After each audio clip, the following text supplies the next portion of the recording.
Hey Copper Nerds, what follows is a conversation between myself and Nathaniel Hafran. Nathaniel and I met last summer at the American Numismatic Association's Summer Education Seminars. The ANA Summer Seminars have a very heavy focus on young numismatists, those that are high school age and even younger. I had such a good time hanging out with these young folks. They're brilliant. They have a fresh approach to numismatics, and I think you're going to learn a lot from Nathaniel watching this little video. In the future, I'd like to have similar conversations with a couple of the other young guys that I got to hang out with last summer, but Nathaniel agreed to go first. And again, I think you're really going to enjoy what follows.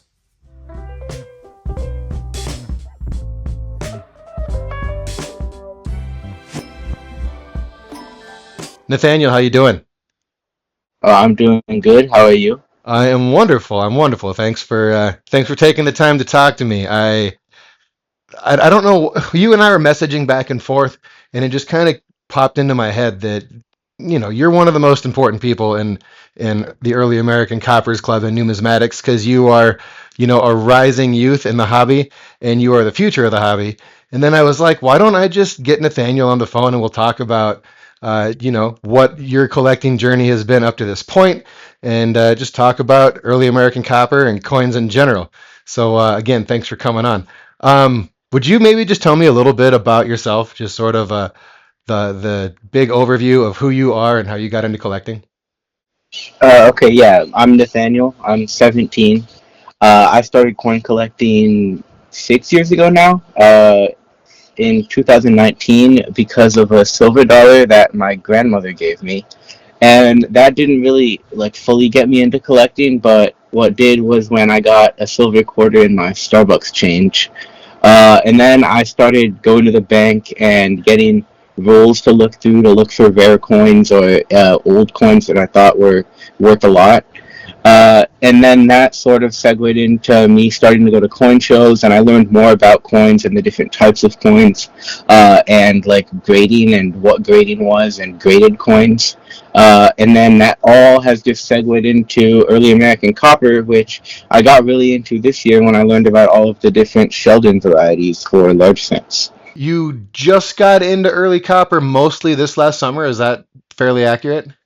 Pretty much. I got my first Drake bust large cent last year. It was a 1798. I just bought it because I wanted to have an American coin from the 1700s. I didn't know that there were like a ton of varieties and all that stuff. I knew it was a second hand style 1798. That's all I knew about it. And then when I went to the summer seminar in Early American Copper 1, I showed a picture of it to Kevin Vinton, who was one of the instructors, and he immediately told me like what variety it was and what rarity it was. And I thought that was really cool, and that kind of like got me hooked onto the varieties. Nice. It's very cool that you got to take a class with Kevin. I'm familiar with Kevin. I've talked to Kevin. I have not met Kevin in person yet, but he's a fantastic, younger in age copper specialist, copper dealer. And so he taught that class for you along with Jim Carr. Is that right?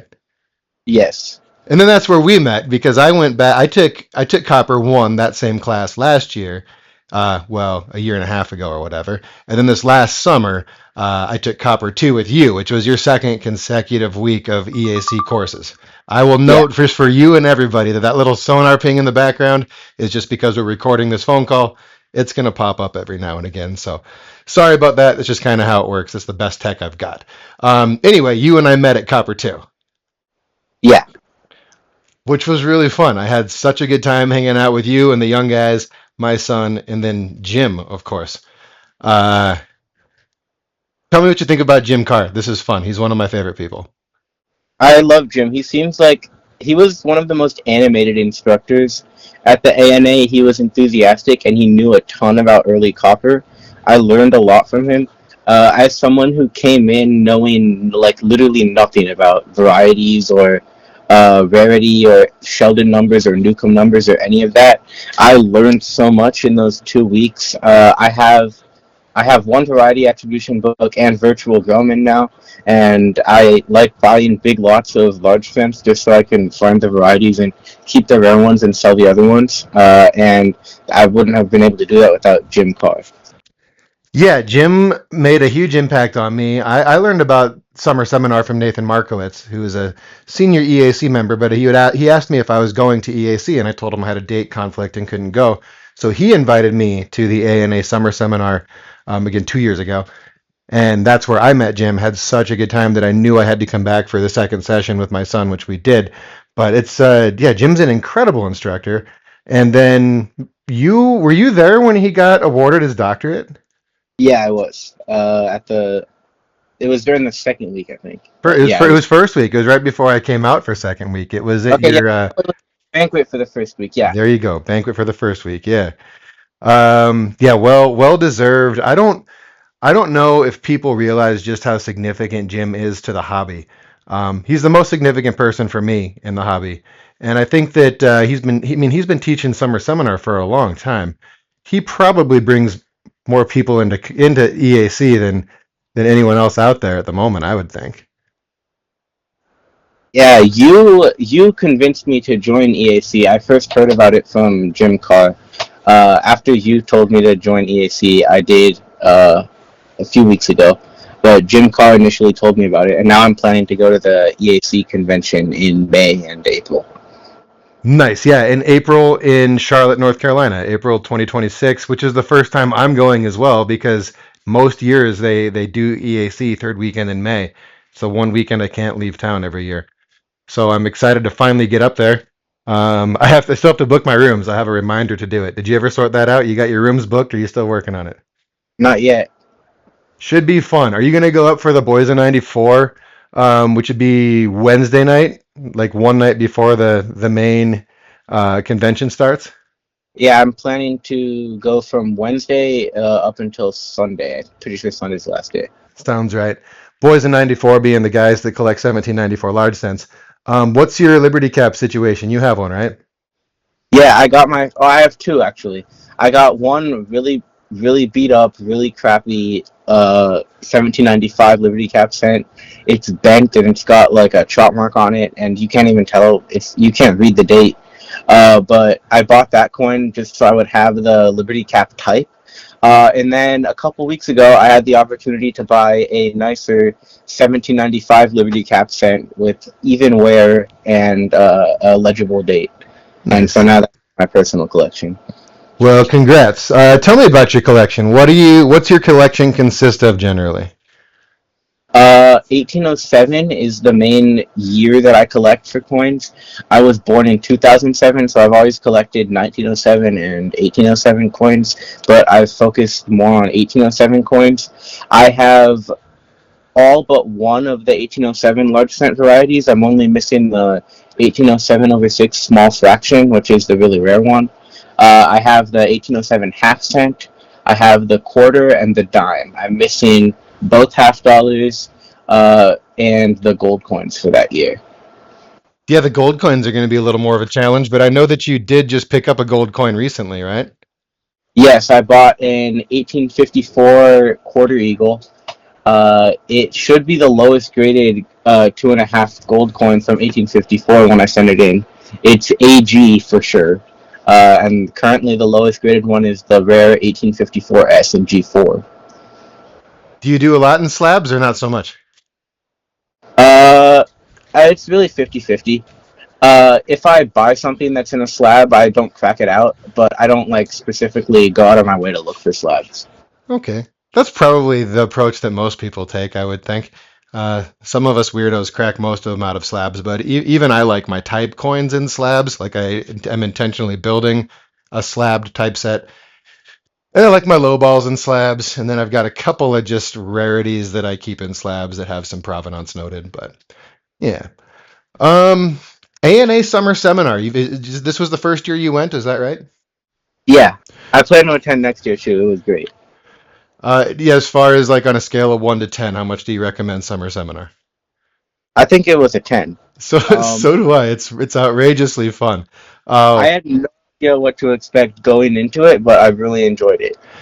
Tell me all about it, and also include the additional stuff that you guys that are YNs or young numismatists got to be careful saying YN without context anymore. But Young Numismatist, tell me all about it from your perspective as a young numismatist, including all the additional stuff y'all have to do, but also the scholarships that you can receive. Well, I got a scholarship to go there from the ANA, and then I also got a scholarship to go there from the Colonial Coin Collectors Club. So I pretty much went for free. And when I got there, I didn't bring any coins because I didn't know that people would be like bringing coins to buy and sell. But as soon as I arrived, I met all the other YNs, or young numismatists, who some of which are still my friends right now. And the YN dorm was pretty much a non-stop coin show for both weeks. There were always people buying, selling, and trading coins downstairs. And the classes were great. I learned a ton. The food was all right. I heard it was better last year, but I It, wasn't here. it was better last year. It was actually really really good last year. This year was acceptable. Don't get me wrong. I found plenty of good food to eat, but last year was really good. And then the YN auction. I love the YN auction. I spent hours cataloging coins. That was my main role. I was one of the few kids who had brought a laptop, so I helped catalog all of the stuff that was donated for the auction. And then also in the auction, I bought some stuff for myself, and I had some stuff donated for me, which was really nice. Yeah, that was an interesting phenomenon I wasn't expecting. Is that a lot of people at the auctions bid on stuff and then they essentially just donate the money and give whatever the auctioned item was to the young numismatist as a group or to you guys individually. Yeah. There goes the sonar. One of my favorite things from the YN auction that I don't know if you actually witnessed it because I only saw the half of it with Jim Carr, but Jim Carr donated that double struck classic head and he was bidding on it. Were you able to see that bidding war? Yes, I was. I'm pretty sure Elijah was also bidding on it. That's who it was. So Yeah. Jim, I'm sitting next to Jim, and Jim says, "I'm gonna buy this for Elijah." He donated it. Like Jim donates the coin. He's like, "I'm gonna buy it for Elijah." Jim is sitting there bidding like mad next to me, having no idea that the other person who's bidding on it was Elijah himself from his table over there working the auction. Were you able to see him bidding on it, or did you Yeah, not? he was sitting across the room from me. It was funny. He was bidding on the phone. Right, he had been doing a lot of phone bidding that night, but in this case, he was bidding on it for himself. And then eventually Elijah tapped out. I mean, hundreds and hundreds of dollars, as I recall. It And was then 300 something. it was what? 300 something. 300, yeah, right, like serious money. And meanwhile, Elijah is bidding against Jim, who's buying it for Elijah. And that was really funny the next day when Jim gave it to him. And he gave all you guys, all three of his YN students, a double struck classic head, as I recall, right? Yeah, I've got mine. I sent you a picture of it. I really like it. I'm never gonna sell that coin. It's a really neat piece. I thought that was really cool of him. And then I bought some currency for my son, and Jim was like, "How much you want to donate?" Because it was like a $20 lot. And I was like, I don't know, man, $100. He's like, sounds good. And then just Jim and I sat there bidding against each other until it hit 95, and he pulled out, and I paid $95 for it. But yeah, Jim's incredible. And I guess to recap, the ANA Summer Seminar is hard to explain just how great it is. To add to your perspective, because in the evenings you guys were working, right?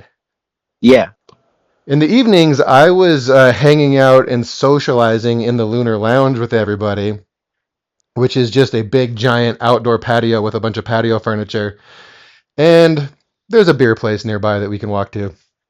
So me and the older guys, while you guys were busting your humps to earn your scholarships, got to hang out every evening and drink beer and hang out and socialize until 10, 11 midnight. And I learned as much in the Lunar Lounge as I did in the classes, and found both settings to be really enjoyable. You were talking about how you're selling coins. What's your hustle? Where are you selling stuff at? Oh, so I went to Whittercorn University, which is another really great program. Whitter was insane. I got added to a group chat with former Whitter U people before Whitter, so everyone was talking about what they were bringing and what people we should bring. So I was felt really prepared for Whitter.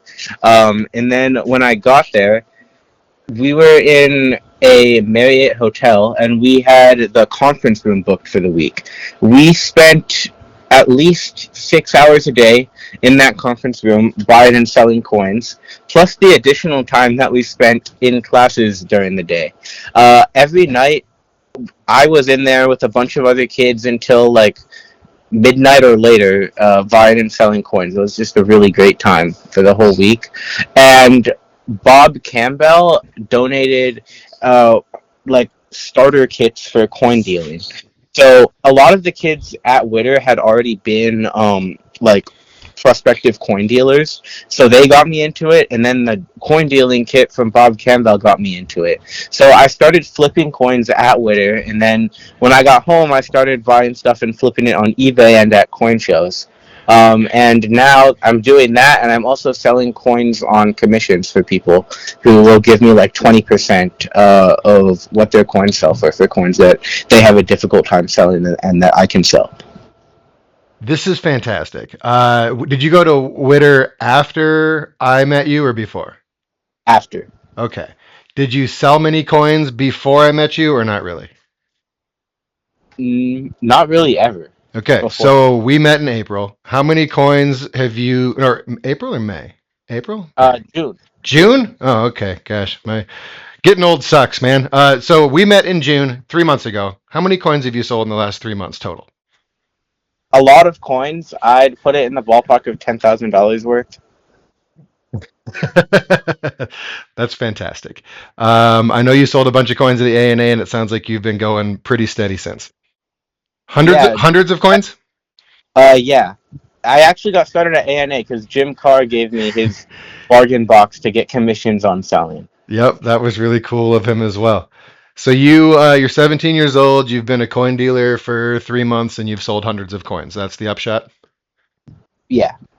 There's a lot of people that don't sell that many in their entire collecting career over 50 years. I mean, I've probably sold 6, 7 coins, 7 or 8 coins, not very many. Um, so, do you invest that into inventory or into your collection or both? What's your approach? Both. I had a starting budget of $2,000 that I meant to put all into inventory, and then I saw a really good deal on an 1807 quarter that I just had to buy for my personal collection. But other than that, it's everything pretty much goes into inventory, unless there's something that I really, really like need or like. Gotcha. What types of coins are you selling? What's your kind of bread and butter? Early type coins are what I like selling the most and do the best on. But I've sold all types of stuff. Just not modern stuff. I'm horrible at selling modern stuff. Nice. What's your focus in the EAC context for your collection? What are you focused on for early copper? Um, Rarity 4 varieties and higher. I buy big lots of Drake bust cents and I pick out the rare varieties and then I sell the rest. And I usually keep the rare varieties unless I have a good offer on them from someone. Because there's a few EAC people who I will send pictures of them to, and if they want them and have a good offer, I'll sell them. But otherwise, I just have a few like rare variety coins that I keep for myself just because they're cool to own. Yeah, they are. And I think that the rare early copper stuff right now is pretty depressed. Just looking at what I'm paying for stuff, and then when I put them in the registry, I look at what people have paid for that same coin in the past. And it seems that the lower grade rare varieties are kind of at all time lows over the last several decades. Whereas I'm told the high grade copper is selling for the strongest money that it ever has.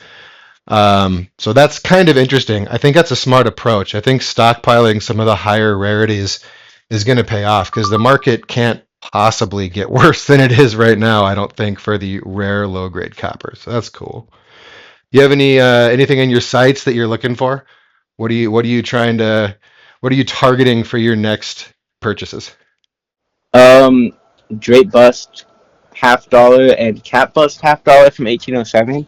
I bought a very nice 1808 cat bust half dollar, which I got it for a good price, so I'm gonna get it graded and then sell it and then use that money to buy an 1807 cat bust half dollar. Um, but yeah, the 1807 coins, I'm always buying. I always set aside if I get 1700, like 1700 straight bust cents. If I get them in cheap in a lot, and there's no major problems with them, like they're not holed or anything, they could have a little corrosion or whatever. I can sell them to my local coin shop for 70% of gray sheet, and gray sheet on those coins is high, very high, higher than what you can usually buy those coins for. So I always buy those because I can just flip them and make a lot of money easily off of those. So that's super cool. How many shops are around you that you work with? Surprisingly, not a lot. I live in Los Angeles. There's a few coin shops. None of them are really close to where I am. I have to drive at least 45 minutes to get to the closest one. I've been going to a lot of local coin shows though, but there's not a lot of coin shops around here. Interesting, but a lot of coin shows. That's cool. Yeah, We only have one that exists in the state that I live in per year, and a club like an hour from me puts it on. So that's the club I'm a member of. Interestingly enough, are you familiar with Jonas at Coins with a Human Touch on eBay? He's a monster big seller. I think I have bought stuff from him on eBay before. He's the one who puts a picture of himself in the listings. I think. Exactly. That's him. He's I've been talking to him a little bit and I've bought coins from him before and talked to him about variety attributions and stuff like that. But he actually flew into our local show, but he got there late and I had already left because it's an hour away. So I went there, set up, cherry picked the tables when they were setting up, stuck around for an hour and left. And then I missed him, but I would have recognized him from his picture on eBay. But that was kind of a small world. He just I just bought a couple coins from him. We were talking and he mentioned that he was at the Glendive, Montana coin show, and I was like, "Oh, dude, I was there too. What time did you get there?" And he told me, and I was like, "Oh, I just missed you by then." Yeah, we don't get many coin shows around here, so that's very cool that you have those opportunities. Are they mostly in the summer? Not really. I There's a website called CoinZip that I go on, and I just look for all of the shows within like 50 miles of me, and I try to go to all of them. There's usually one like every weekend or every other weekend. There's a big one coming up next weekend, the Van Nuys Coin Show, which I'm pretty sure it's the biggest Southern California show since Long Beach isn't happening anymore. Oh, I didn't know Long Beach wasn't happening anymore. I've definitely seen a lot of catalogs from the Long Beach sale when I am buying old catalogs.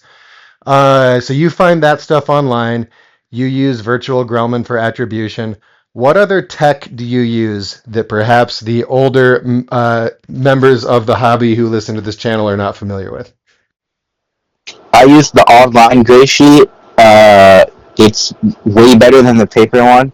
You can find the individual gray sheet price guides by variety for drape bust cents and for the matron cents and braided hair cents. So it's Instead more of just comprehensive. yeah, Nice. and that means I always look at. I don't just look at gray sheet. I always look at the sold prices on eBay. Yeah, that's a good barometer too. Are you active in any of the coin social media groups or not so much? Not really. I post my coins on Instagram sometimes, but that's about it. Me and the old guys use Facebook. I got Facebook because you told me to join the large one.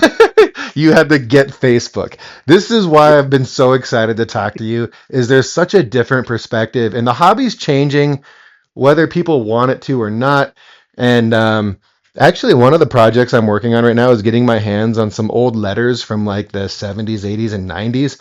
Because before email, people just used to write letters back and forth rather than using what, now there was group emails after that. Now it's kind of Facebook groups for us oldsters. But you young guys are Instagram, huh? Is that it? Is that your only social media that you're using for coin stuff? For coin stuff, yeah, Instagram. Okay. I wonder what other are there any other resources you use online? Do you like use Numismatic portal to look at books and things like that? No, I can find PDFs of most books. Not the variety attribution guides, but I don't need those because I have virtual Grumman now. Um, How much do you really, like virtual Grellman? In fact, I think I have done an interview with Tom about virtual Grellman. I've been using it for several months, and I got it for Cain for his birthday. But like, what do you think of its functionality? I think it's like the best thing that's ever happened to early copper. It's really easy to attribute coins. You can like spin them around and zoom in on the different parts of the coin that you're looking at. I think the only thing that, like, if I was going to add something to virtual Grellman, I would add a die state to the different varieties. Yeah, he has some die state information, but it'd be really, I mean, the opportunities are endless with a platform like that. Yeah, you could definitely have like photos of each die state built in there. Like it really could have even more than it does. If you use the filters, there's some functions that I really do like though. Like the filters are cool for sort of dialing in on a variety. Have you tried those out? Yeah, my favorite part is that you can zoom in on one part and then they like go to the next variety and it'll stay zoomed in on that part, so I can see which part matches up perfectly. I've used that a lot, and I was recently doing a sort of a deep study on the double lower lock 1794s, the Sheldon 30 and 31, because Jim told me they were the same die but reworked, and my head couldn't understand that because they look significantly different. But when you can use virtual Grellman to just click back and forth while zoomed in on an area and see those diagnostics line up without having to take your eyes away from your focus, it's unreal how much more effective that is than flipping back and forth between two pages of a book. Yeah, it's also useful for when you're looking at the way that I use it. I look at the reverses of coins a lot. I look at how the leaves line up with the letters. That's the easiest way for me to tell. And when you're looking at a book and the coin, it's really hard to tell, especially if it's like a slight difference. But on virtual Grumman, it's so rapid. Like you're not replacing it with a whole new image. You're just going onto another part of a different image. It's much easier to tell. Yeah, I love that feature. Have you started loading your collection into, have you used the collection tool in that app at all? No. It's kind of neat. There's one of the buttons along the bottom that will take you to your own collection, and then you can program in the varieties that you have and what grades they are, and then you can look at them on these little tables. So I'm working on my 1794 large sense, and I've got 49 of the 58, so I've only got 9 left. But you can plug in your grades for each variety there. Shows you on a little table what you have and what you're missing, and then you can go look at what your scores are for different types of registries. So for 1794, you've got the score, which Alan Ross puts out a publication that everyone submits their varieties and grades to, and then you are ranked among collectors for the early dates. And then Mark Borckardt from Heritage Auctions, he has a 1794 registry that he emails out a chart to, but he does like weighted grading depending on your rarity. Like the higher rarities get more points than lower rarities. So you can see what your scores are for those different registries using that tool in Virtual Grellman as well. It's really neat and it's kind of a hidden feature. That's cool. I'll have to start doing that. Yeah, it's fun to keep track of what you have, and then you don't inadvertently buy a duplicate because you've always got it in your pocket with you. Right now, I'm trying to buy as many 1807 cents as possible. I want to have a ton of them. I have almost 20 of them right now. How many varieties are there? There's 271, 272, 273, 274, 275. There's 6 varieties. Oh, okay, that's not too bad. I'm working on a attribution guide just for 1807 cents as well. I figured out a way to identify which 1807 cent you have in 3 steps. Really? Can you talk Yeah. about it at all, or is it still too proprietary? Oh, I can talk about it, yeah. All right, so to identify your 1807 cent, first you look at the reverse of your coin, and if the C in 1 cent, the C in cent, does not touch the leaf to the left of it, it is an S274, which is the only variety where the C in cent does not touch the wreath. So that's the first step. So you can rule out S274 or your coin is an S274. And now that S274 has been ruled out, the reverse can be used to get rid of half of the remaining varieties. So If you look at the way that the D in United lines up with the leaf tip to the right of it, if the leaf tip is at the bottom of the D, it's an S271, 272, or 273. If it aligns with the top of the D, it's a 275, 276, or 274. But at this point, you should have already ruled out 274. So now you will know if your coin is a 271, 272, and 273, or a 275 and 276. And if your coin's a 271, you'll know because that's the comet variety. Even if it's an early die state and you can't see the comet, 272 and 273 are both over dates, 1807 over 6. So S271 is going to be the only one where the leaf is at the bottom of the D that has a normal 1807 date. And then if your coin is a 273 or a 272, it will be the 1807 over 6, the small 7 or the large 7. The 272 is the small 7. It's pretty easy to tell the difference between the small and large 7. You can see a lot more of the 6 with the small 7. And the 7 is also touching the bust at both of the top points. And the 272 is a very rare variety. It's the rarest 1807, and it's really expensive, and it's the only coin I'm missing. And then if your coin is not any of those, and the leaf is at the top, it's a S275 or 276. And the way you tell the difference is by looking at the obverse Liberty. And if Liberty is farther from the hair, it's an S275. And if it's closer to the hair, it's a 276, and with the 276, the E is also lower than the B in Liberty. And so I made, well, it's technically 4 steps, but it's a 3A and 3B step variety attribution guide for 1807 cents. You know you're a genius, right? Thank you. That's fantastic. You're as nerdy about 1807s as I am about 1794s, and I love it. Very cool. So is that something you're going to end up sharing publicly at some point? Yeah, you can put the slides up on the video. I'll send you the slides. Fantastic. If you give those to anybody, make sure your name's on them. Yeah, I should post my name on each page, but You go should ahead. put your name on each page because that's something that you developed that's very cool, and you should definitely get credit for it. You got a long career ahead of you. Let that be your first resource that has your name stamped on it. Very, very cool. Do you do any level of conservation for either your collection or as a dealer? Yes. I buy a lot of like crappy low grade large strips and I put them in olive oil and it makes them look a lot nicer and it gets some of the grime off of them. And they just end up being better coins in the end. Cool. Do you make sure and get that olive oil off of the coins? If not, make sure you are on copper because I know Bill Eckberg is advised anyway that there's some acidity to olive oil. So if you are using it for a short period, you just want to make sure you don't leave any of that on the surface of copper, particularly. Yeah, I read online that olive oil works as like a weaker acetone. So I've got a big tub of olive oil on my dresser that I have a bunch of coins sitting in, and then I change the olive oil every week or so, and then it takes like a month, but the coins start to look better. Interesting. Okay, okay. Is that about the extent of what you do? Do you use acetone at all or not really? No, I want to start using acetone. I've got to go out and buy some acetone, but yeah, I eventually want to start using acetone. Yeah, that's mostly what I use as acetone just to get gunk and grime off of a coin.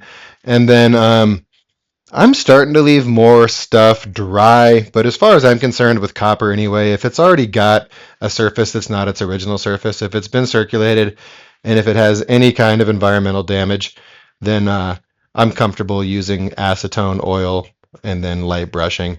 But I've started getting into some uncirculated druids from Jerry Bobby. Do you remember Jerry from Summer Seminar? Yeah, I saw your video on the druids too. They're so nice, dude, that I'm not doing anything at all to them. I had one that had a green corrosion spot growing on it, and I flaked it off with a shaved down toothpick. And I had also put a little acetone on that spot, and that particular coin had like a nice, sort of subtle, waxy sheen to it. I figure someone might have put something on it at some point. So where my acetone was, left what was like a dull spot where that waxy buildup or whatever was on it had been removed. So I blotted a tiny little bit of oil in that spot, and it's evened out pretty nice.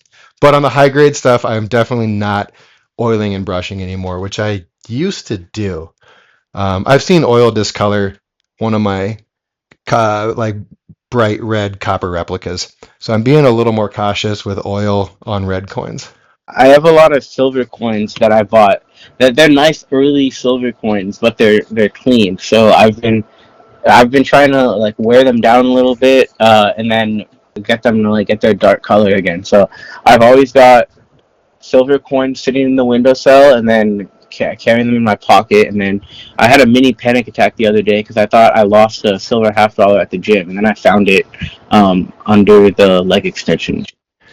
Nice. I two thoughts on that. One, circulating coins by carrying with pocket change is brilliant. If you have a coin that's been unfortunately messed with and looks obviously cleaned, I like that. I like circulating it down a little bit and then letting it tone back up through some natural process. And yeah, losing coins. I lost a Fujio cent doing just that. I was carrying it in pocket change to circulate it down a little bit because it had a pretty ugly surface, and I lost it. And I was sad about that. And then I lost a peace dollar pocket piece at a doctor's appointment, and I was able to go back and find it luckily. But that's always a risk of pocket carry is losing them.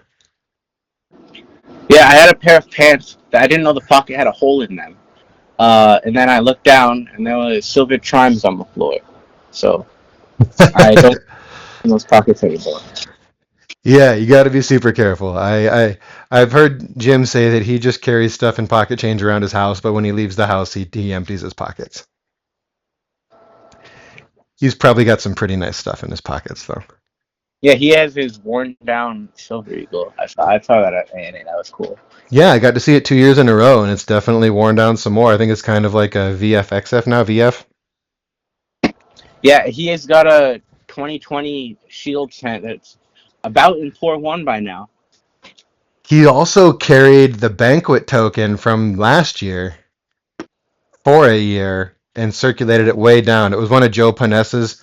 Um, The it pine was tree one. the pine tree shilling. Yep, yep.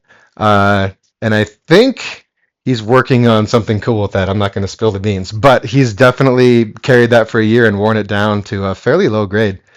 Like a fine or something. Maybe less than fine. I'm trying to remember what that thing looked like, but I know it's cool. trying to wear down this year's banquet token.